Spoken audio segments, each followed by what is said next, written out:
अस्सलामुअलैकुम नाज़रीन, JN news HD के साथ मैं हूं नाइला भट्टी। नजर डालते हैं आज की अहम खबरों पर। RPO राय बाबर सईद ने 24 हेड कांस्टेबलान को असिस्टेंट सब इंस्पेक्टर और 44 असिस्टेंट सब इंस्पेक्टर्स को सब इंस्पेक्टर के ओहदे पर तरक्की दे दी। RPO भावलपुर ने तरक्की पाने वाले पुलिस ऑफिसर्स को तरक्की के बैच लगाए।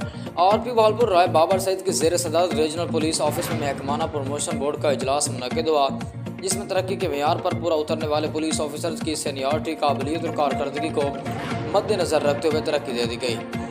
RPO राय बाबर सईद की ज़ेर सदारत महकमाना प्रमोशन बोर्ड का इजलास मुनक़िद हुआ। प्रमोशन बोर्ड मेंबरान में DPO भावलपुर सैयद मोहम्मद अब्बास, DPO भावल नगर नसीबुल्लाह खान और DPO रहीम यार खान रिजवान उमर गोंदल शामिल थे। रीजन भर से 44 असिस्टेंट सब इंस्पेक्टर्स को सब इंस्पेक्टर और 24 हेड कांस्टेबलान को असिस्टेंट सब इंस्पेक्टर के ओहदे पर तरक्की दे दी गई, जिसका नोटिफिकेशन भी जारी कर दिया गया। RPO भावलपुर राय बाबर सईद ने SP लीगल मोहम्मद खान के हमरा जिला भावलपुर में तैनात पुलिस ऑफिसर्स को अपने दफ्तर में तरक्की के बैच लगाए। बारजा RPO भावलपुर राय बाबर सईद ने रीजनल ऑफिस स्पेशल ब्रांच का विजिट किया और वो special branch SP Abid Waraich ने स्पेशल ब्रांच की कारकर्दगी, टास्क और चैलेंजेस के हवाले से ब्रीफिंग दी। आखिर में RPO ने अच्छी कारकर्दगी के मुर्तकिब ऑफिसर्स को कैश, रिवॉर्ड और सर्टिफिकेट भी दिए।